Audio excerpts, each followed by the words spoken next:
2022 개정교육과정이 되면서 고교학점제가 완전 도입이 되면 지금 학교에서 배우는 교육과정의 내용이 많이 바뀌어요.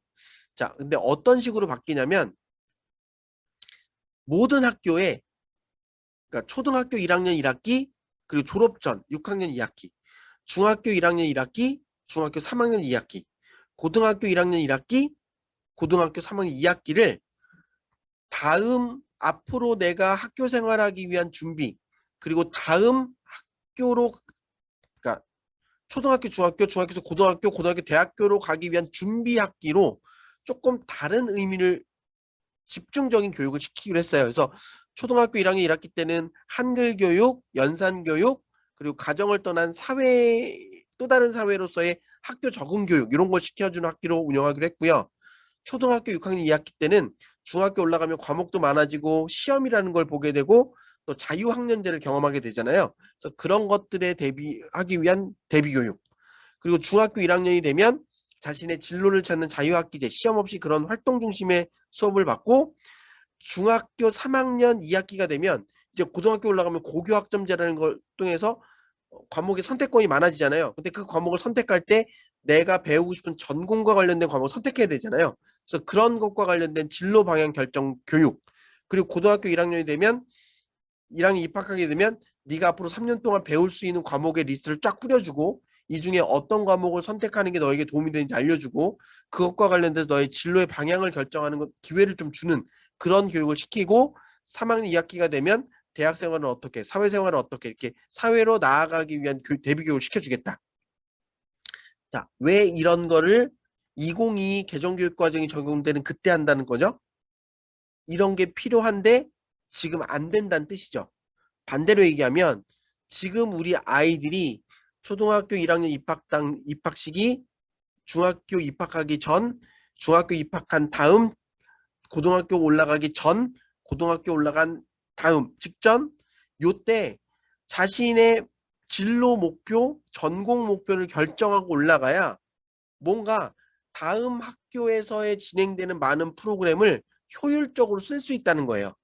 그래서 우리 학부모님들이 이 신학기 시작할 때 내가 어떤 방향으로 어떤 쪽에 목표를 잡고 그것과 연결된 활동을 어떤 걸 하는 게 좋을지 학교 수업을 어떻게 집중하는 게 좋을지 이런 것들에 대해 한번 정리가 필요하다.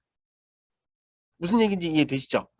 자, 그리고 고교 학점제가 적용이 되면서 크게 바뀌는 게 뭐냐면 학교 수업 시수가 지금 204단위는 50분 수업을 17번 들으면 한 단위가 이수가 되거든요.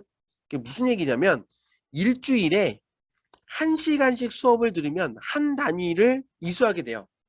근데 그게 왜 17번이냐? 한 학기가 17주예요. 그런데 학점제로 바뀌면 50분 수업을 16번만 들으면 학점이 주어져요. 그러니까 한 단위를 이수할 때 17시간 수업해야 되는데 한 학점을 이수할 때 16시간, 1시간이 비잖아요. 그럼 방학이 길어지냐? 이거 아니에요. 어떻게 하라고 하냐면 학교에서 나머지 그 1시간을 교과 융합 수업 또는 학교 재량 수업을 하세요 라고 얘기하고 있어요. 그 지금 고교학점제 연구 선도학교뿐만 아니라 모든 일반고에서 이런 학교 재량 수업이라든지 혹은 교과 연계 수업 같은 것들을 편성해서 진행하고 있어요. 그래서 좀 입시에 빠른 학교들은 인공지능과 사회 변화 뭐 이런 과목을 개설해서요. 수학이 보통 3단위, 4단위 정도 돼요. 그럼 1단위의 수업 1시간씩 뺄 수 있잖아요. 그럼 수학에서 4시간을 빼요. 그리고 예를 들면 사회문화 시간을 4시간을 빼요. 3단위면 3시간을 빼요. 그럼 7시간이 남죠. 그래서 이 두 선생님이 모여서 인공지능의 변화와 관련된 수학적 개념을 가르쳐주고 그 인공지능 변화가 앞으로 우리 사회에 어떤 영향을 줄지 사회 과목에서 선생님이 그 수업을 해서 융합 수업을 만들어요. 그래서 그 융합 수업에서 아이들이 여러 가지 했던 활동들을 교과 세특에 기록을 해줍니다. 당연히 학생부 종합전형에 굉장히 큰 뭐랄까요 어필 포인트로 사용할 수 있겠죠. 자, 그런 것들을 적극적으로 하도록 지금 현재 학교에서도 강조하고 있어요. 자, 그러면서 정부에서 뭐라고 얘기하냐면 학교 수업에서 그런 새로운 수업을 할 때 단순하게 지금처럼 암기 위주의 공부, 선생님 중심의 수업을 하지 말고 아이들이 배워야 될 것을 깊이 있게 학생 스스로 공부하는 그런 교육 과정을 만드세요. 그래서 학교에서 일일이 하나하나 모든 내용을 다 가르쳐주는 지식 중심의 수업이 아니라 어떤 많은 사실들을 포괄할 수 있는 핵심 아이디어를 결정해 주시고 그 아이디어를 핵심 개념을 정확히 이해할 수 있도록 지도해 주시고 그 핵심 아이디어를 활용해서 또 다른 지식을 탐구할 수 있는 기술, 스킬을 알려주신 다음에 그런 아이디어가 이 세상에 미치는 영향 등을 스스로 이해하고 세상을 바라볼 수 있는 눈을 키워주세요.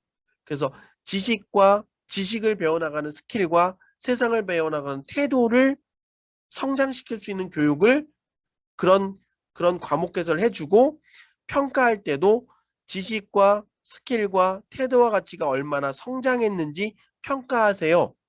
이거는 중간고사, 기말고사는 어렵겠죠? 당연히 수행평가, 선논술평가, 발표 수업 등과 같이 학생이 참여하고 성장을 증명하는 평가를 통해서 아이를 평가해서 성적을 매겨주세요. 그리고 성적 이외에 학생부에 기록해주세요. 이런 내용이 담겨 있는 거예요. 자, 그리고 이러한 학교 교육의 변화는 대한민국에만 지금 있는 게 아니라 전 세계 교육의 트렌드입니다.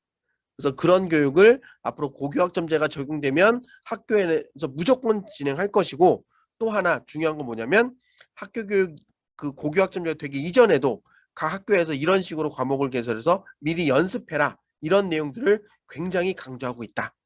자, 이해되셨죠?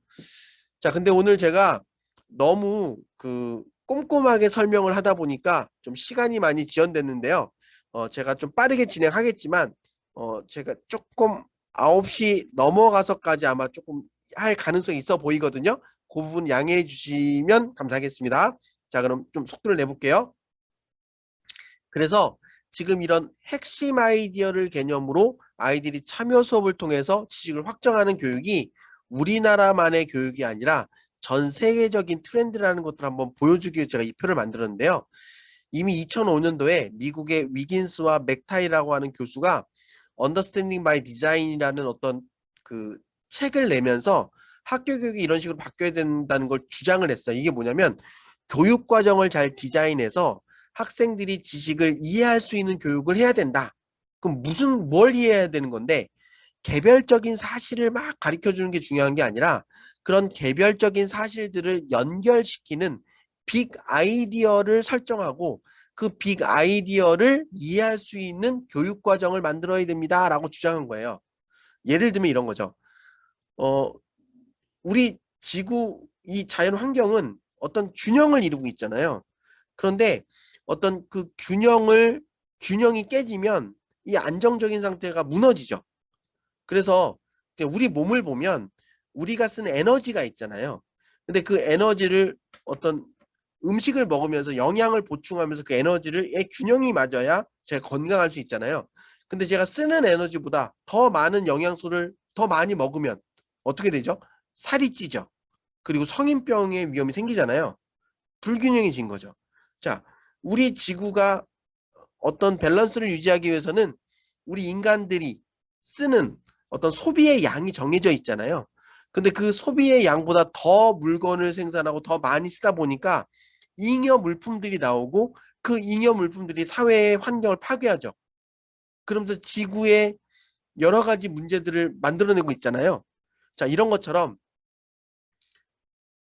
뭔가 균형을 맞추는 소비의 규모가 있는데 그 소비의 규모가 깨지는 순간 인간에게는 건강이 악화되는 문제가 생길 수 있고 이 지구에서는 지구 환경이 깨지는 문제가 생길 수 있는 거잖아요.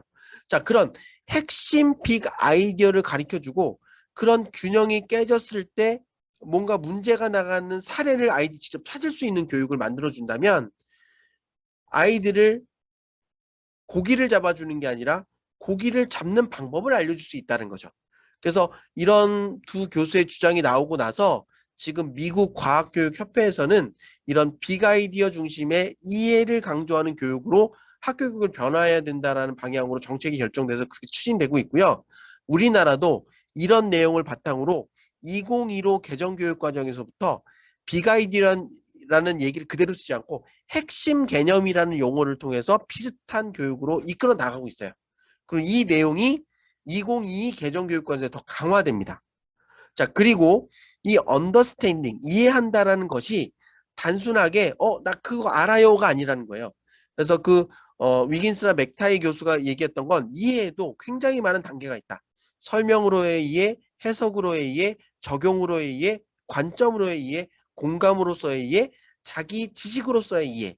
그래서 이걸 제가 좀 쉽게 정리를 해보면 모르는 것을 알아가는 배움이 있고 모르는 것을 아는 이해가 있고 아는 것을 활용하는 배움, 활용하는 이해가 있다 이거예요. 그래서 학교 교육에서 단편적인 지식을 암기, 지식으로 집어넣는 교육이 아니라 빅 아이디어를 모르는 빅 아이디어는 배워야 되겠지만 그 알게 된 빅 아이디어를 활용해서 개별적인 강론의 지식을 스스로 찾아갈 수 있는 배움이 만들어지는 교육으로 학교 교육이 바뀌어야 된다. 전 세계 교육의 트렌드, 대한민국 교육의 방향성. 그래서 그런 방향성을 역량 중심의 교육 이렇게 얘기한다는 거예요. 그래서 학생들이 학교 교육을 통해서 개별적인 지식을 아는 게 아니라 나에게 주어진 어떤 문제 상황에서 내가 갖고 있는 지식과 지식을 활용하는 스킬과 사회를 바라보는 태도와 가치를 총동원해서 내 눈앞의 문제를 해결할 수 있는 능력을 키워주는 교육, 역량 중심의 교육. 자, 이해되셨어요? 그리고 이런 역량 중심의 교육이 대통령이 바뀐다고 획가닥 바뀌지 않도록 작년 7월 달에 국가교육위원회 설치법이 개정됐어요. 그러니까 만들어졌어요. 그래서 올해 7월 달에 국가교육위원회라는 정부기관이 세팅이 되고요. 이 국가교육위원회가 세팅이 되면 한국교육 10년 중장기 계획의 비전을 발표하고 교육부는 국가교육위원회에서 설치한 이 비전에 맞춰서 실제 업무를 수행하는 내용으로 역할이 바뀝니다. 그리고 이 10년 단위의 비전 계획에 입시제도의 변화를 담기로 했어요. 그래서 고교학점제 이후의 입시는 국가교육위원회가 설치된 이후에 이 위원회에서 결정이 될 겁니다. 그래서 현재 중1 이하의 학부모님들은 이 국가교육위원회 설치된 이후에 발표된 내용에 좀 귀를 기울이실 필요가 있을 것 같아요.